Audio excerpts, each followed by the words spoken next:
What is it like in your brain at the start of the new year? Are you team new year, new me?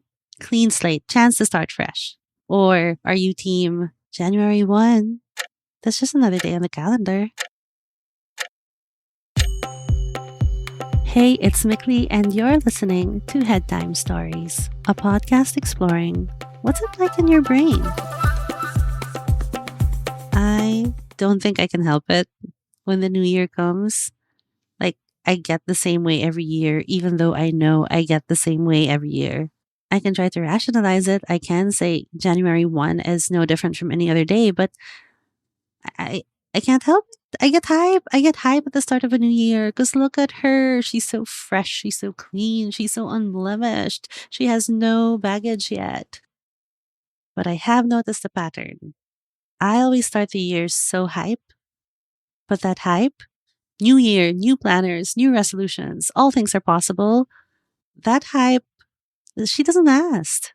Because then that hype then turns into a, okay, I guess I'll follow through, which turns into a, oh, why am I following through? Which turns into a crash and then nothing. My planner from last year has nothing after February 4th. And then that nothing caves in and becomes a spiral of shame. Why can't I do this? Every year I can't do this. Why can't I do this? Why can't I keep a planner going? Why is my walking pad now gathering dust under my bed? Is it inevitable? Am I just not a resolution girly? Do I never trust the hype at the start of a new year anymore? In the paraphrased words of Dr. Seuss, she puzzled and puzzled till her puzzler was sore. Then this Grinch thought of something she hadn't before.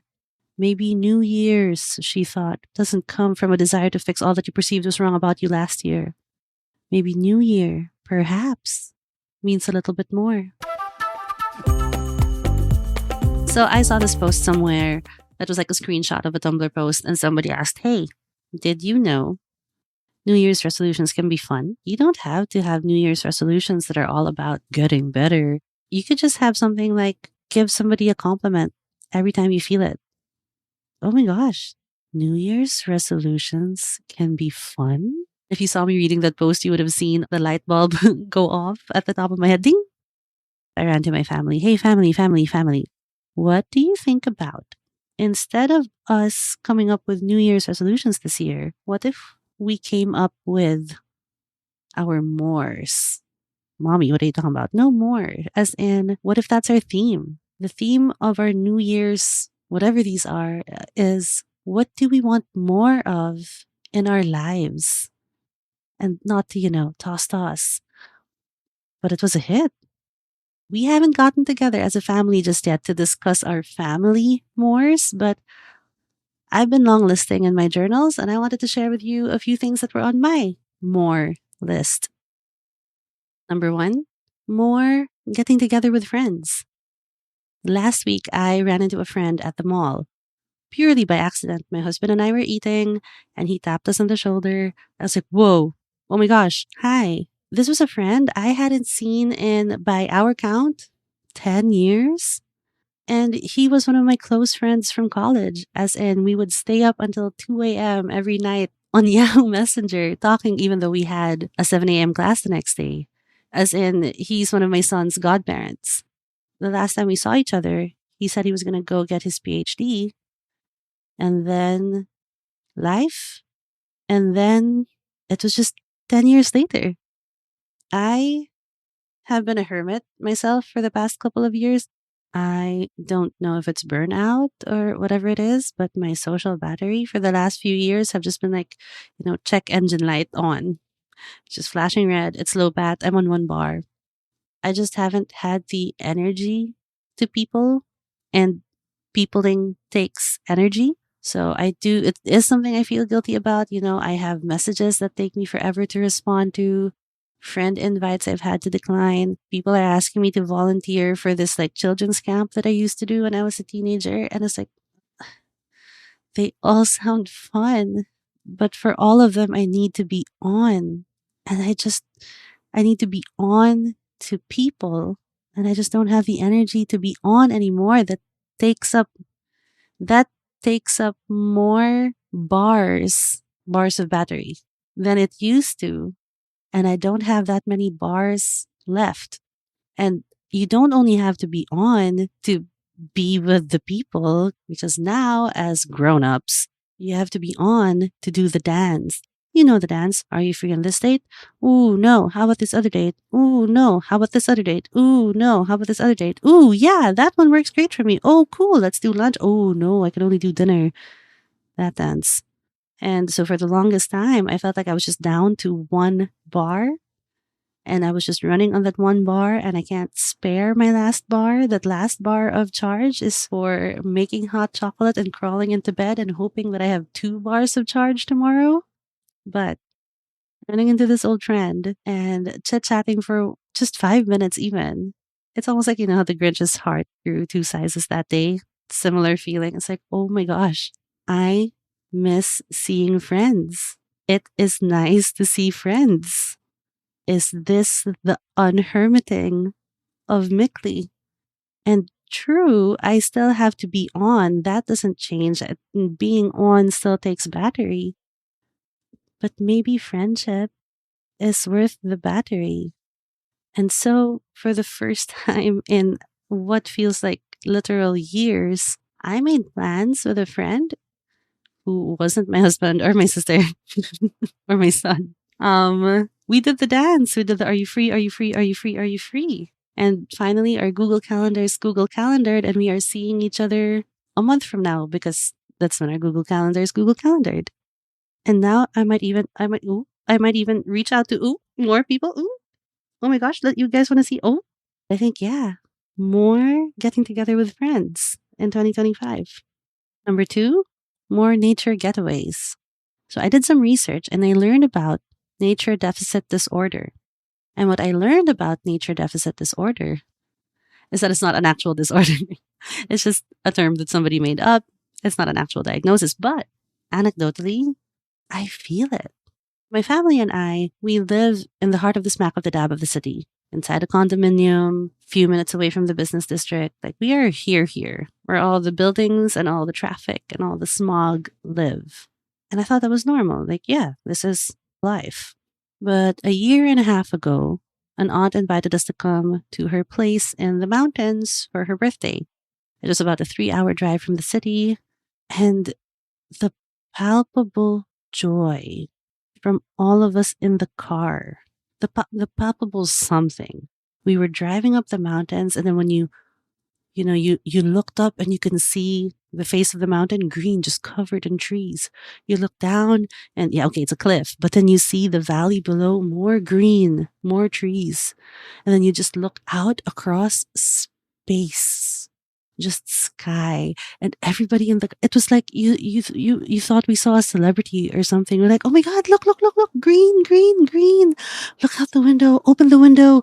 Oh my gosh, can you smell that? Oh my gosh, the fresh air. Like, whoa.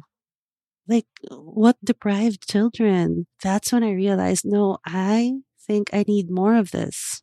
That weekend we were at our aunt's house. It was like, why is my mind so clear? Why can I inhale more deeply? What is this feeling? What is this peace? Since then, we have gone out of town a couple more times, but it's so easy to forget. I don't realize I'm getting crankier and crankier and crankier. I'll tell my husband, wait, I think it's time. I think it's time we take a trip again. The city feels so claustrophobic. When you come back into the city after just being able to expand your lungs, when you cross the tall gates and now the traffic is building, the buildings are getting taller and everything is weighing down on you. So no. Yeah, okay, our house is still in the city and we still live here, but for 2025, I want to make more intentional efforts to get me some more of that fresh air, that cool breeze, that green, green, green, green, green. Number 3, more trusting myself, honestly. When I was in my hermit era, another symptom was that I also couldn't open social media. I just couldn't bring myself to do it, which is hard because I need to do social media for work. But for a year, I didn't do it. I couldn't do it. I would feel like puking at the thought of creating another carousel or reel. social media, or at least the neck of the woods I'm in on social media for work, is having a silly little effect on my brain. And it's not a knock on the industry. That's how sales work. But when I was bombarded 360 degrees by messages telling me the 5 mistakes you don't know you're making, this one little trick will solve all of your XYZ problems, or here's what you're doing wrong, and the way to fix it is behind this paywall.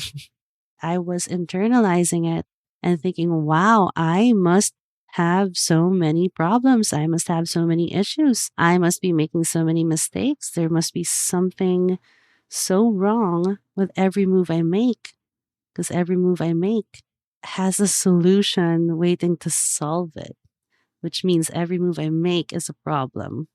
Like, that's not necessarily true. I know I have friends online and I don't think anybody means any malice by it. And I don't think I've ever articulated it in that way. It's just that's the way that it was getting distorted and leaching into my head. So, a happy side effect of being a hermit was silence. I was no longer reading people's opinions about me. I know they're not about me, but they use such direct language. But I was no longer reading and internalizing other people's opinions about the way I moved through life. And all of the space that other people's words were taking up, I was slowly starting to fill with my own words and my own opinions. In episode 2, I talked about the joy that I get from doing this podcast. It is a personal project, and as of the moment, purely for fun. And the thing about this being a for fun project versus my usual business projects is that a business project is high stakes. This personal project, this for fun project, no stakes. Because with business, if I get it wrong, if I make mistakes, well, shit, my family doesn't get to eat. But with this one, there's no mistakes. Or if I make a mistake, then what about it? There are no stakes. Somebody on Threads also asked me, like, you must have some kind of goal or objective. Like, what's your end game with your podcast? And I was like, none. Like, maybe that I have fun and hopefully you have fun listening to it. But that's it. So, in this no stakes bubble, I'm able to practice doing what I wanted to do because I liked it, making decisions without the outside influences of the shoulds and should nots of the internet world, saying, fuck it, let's try. Let's try and see what happens. What if we record episode 3 outdoors? What if I interview myself for episode 4?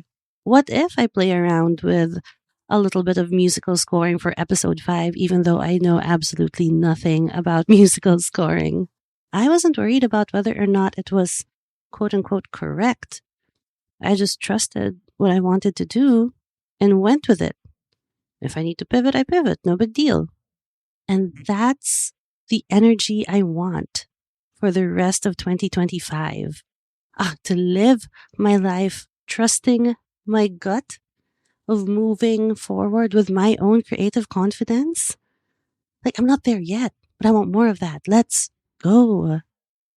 Those are 3 of my mores, and I love the feeling of them already. New Year's resolutions don't have to feel like a slog or a chore or something I have to power through. It's almost like an opening.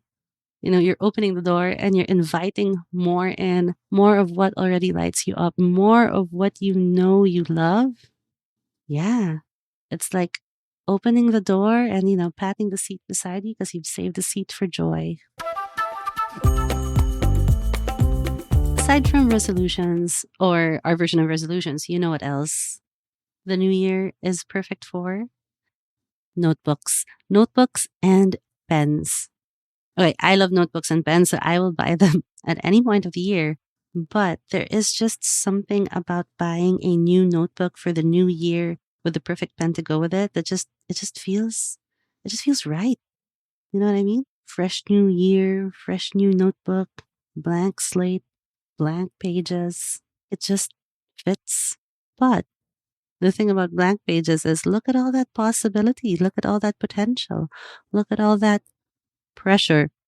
I've always had it in my mind that page one of every new notebook sets the tone for the whole notebook. What you put on page one matters, and it's so high stakes because there is only one page one per notebook. And if you mess up page one, you mess up the whole notebook. No do-overs. But Mithley, why don't you just rip out page one if you hate it? No, because we all know the truth.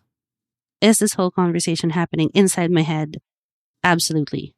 But something, why on earth should that mean it's not real? Something. So I'm working on it. I'm working on it. And by working on it, I mean I use the back pages of the notebook as practice pages first before I touch the front of the notebook. And then I start on page two and leave page one a promise in theory. So I could write something perfect on it in the future. In practice, she just stays blank. But that's baby steps. That is an improvement because otherwise, in the past, I would have just not used the notebook at all. Been so excited to get a new notebook. Can't wait to start it. Too scared to write on it. So this way, that's my compromise. I write on page two instead of page one.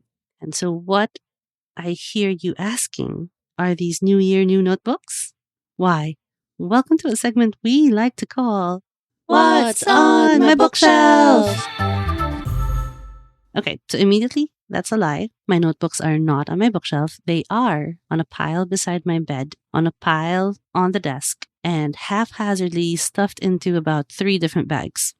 I'm the type of person who needs the perfect notebook for the perfect situation, and I am also the type of person who has many specific situations that need notebooks. Ergo, I am the type of person who has many notebooks. So let's take a tour, shall we? First up, my podcasting/ideas notebook. New? Yeah, I bought her after Christmas before the new year. Specs? She is a Midori A6 grid that I pair with Sarasa gel pens and a Pilot Prera fountain pen. What are we welcoming more of with this notebook? Creativity, creative sparks. Because, okay, I've learned my lesson. Every time I say, no, I don't need to write this down, I'll remember it later, I don't remember it later. So the concept of this notebook is she's A6, she's small, so I can bring her in my purse and she's with me wherever I go. So that whenever I have an idea for a new episode or I have a new idea in general for a post, maybe, or for something that I'm offering, I can jot it down in the notebook. Why not use my phone? Like I do have notes on my phone, but there's something different about creative ideas and how they flow out of my brain better when they flow out through a pen than when they flow out through the tappy taps of my thumbs. So the idea with this one is the creative sparks don't fizzle out and die. The creative sparks can go into the notebook where I can fan the flames. Metaphor. Next notebook on the tour, we have my daily recap journal. New? Yes, she is a 2025 planner. Specs, this is the Muji View-At-Once B5 planner that I pair with a green-black Sarasa Grand gel pen. What are we welcoming more of with this notebook? We are welcoming more appreciation of the little moments. So the concept of this journal is that at the end of each day, I write down a short recap, bullet points of what happened throughout the day. And she becomes sentimental to me immediately because it could feel like sometimes when I'm writing down these bullet points, like, oh yeah, okay, nothing really happened that day, just a small thing. My son said this is where we had dinner. We preferred the raspberry lemonade over the actual lemonade in Olive Garden. But these are moments that if they didn't exist physically somewhere, would have just floated away in my stream of consciousness. And then it's gone. And that's a real thing because I could look back at the notebook at my entries from yesterday, from 2 days ago, and be like, oh my gosh, yeah, that's right. That's what we did. Oh my gosh, that's right. They said that. It's so easy for these little moments to flit away forever.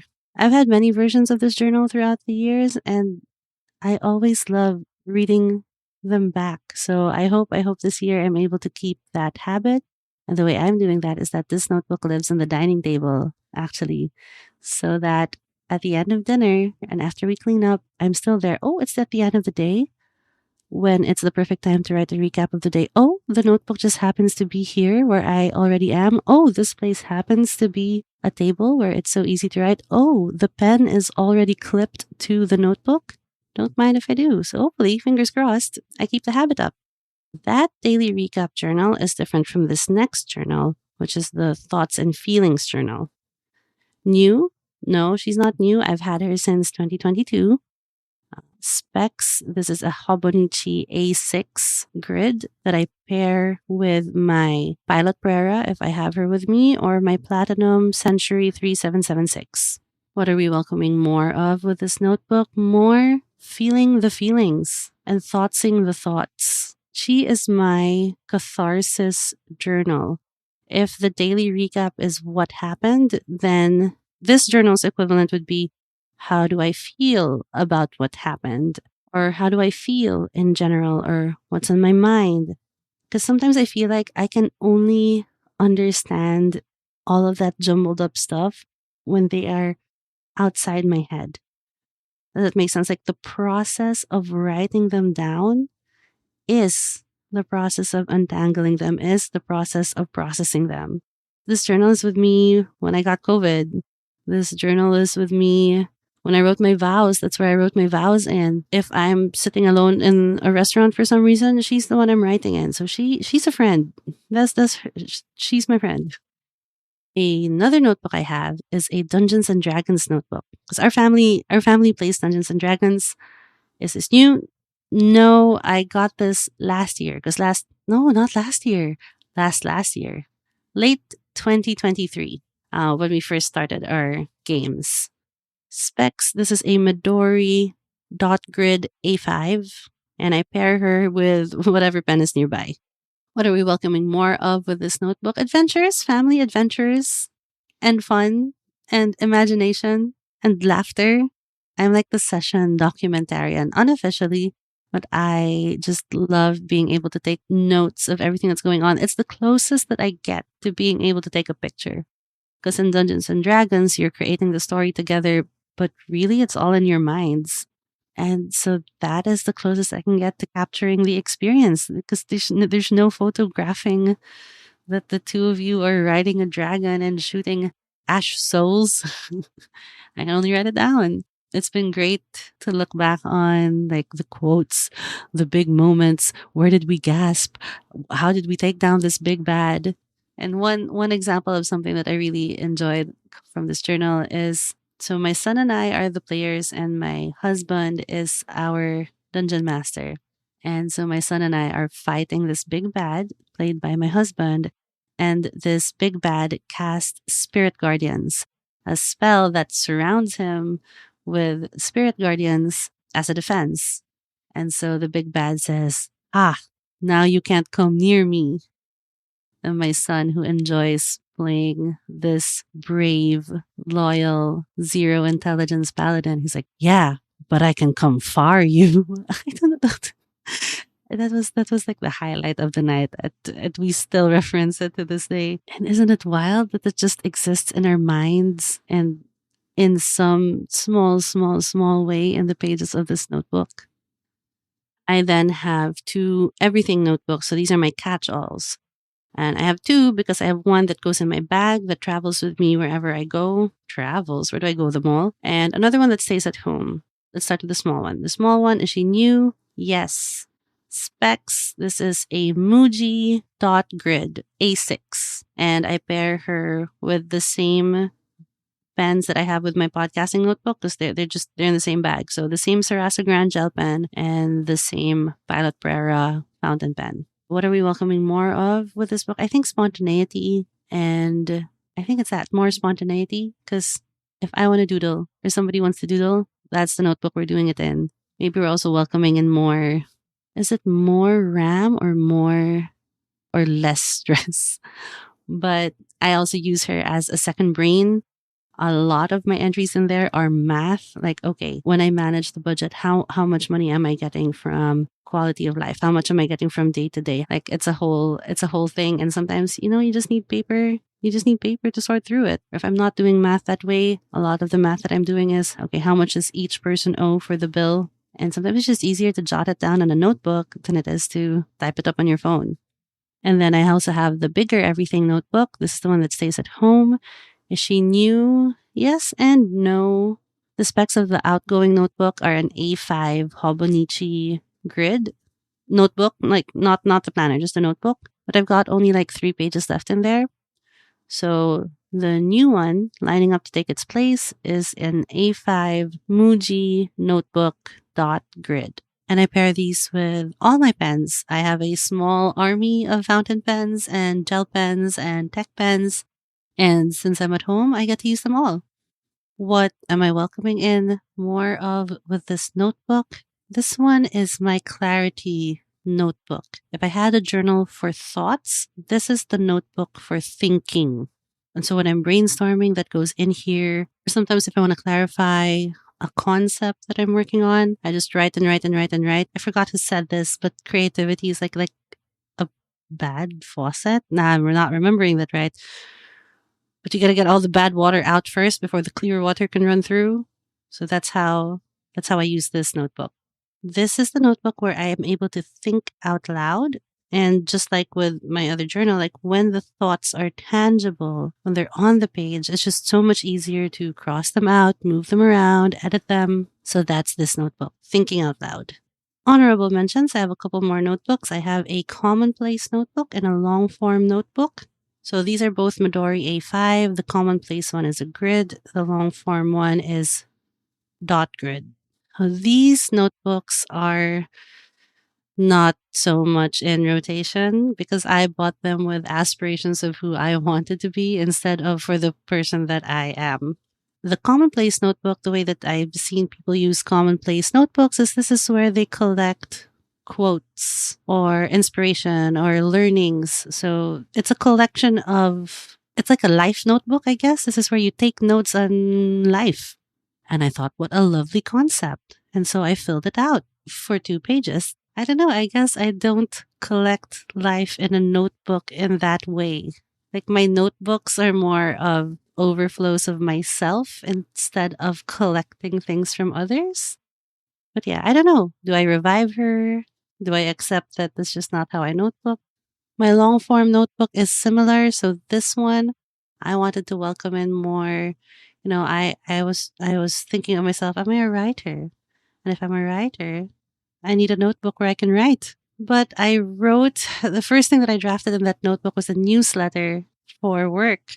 You know what I said about page 1? It wasn't page 1, but the first thing in here was work writing. And then I realized I didn't want to use this for work writing, but now that there's work writing in here, I don't want to use it at all. Now, in theory, I could use it for other things, but wait, my brain just doesn't listen. I can't get over the hump now that there's like a newsletter in there and I don't know what else to put in there anymore. I don't want to use this notebook for work writing, but then I am also, it turns out, not a creative writer. I'm not a fiction writer. I'm not an essayist. So I don't know. She's there for the person that I want to be.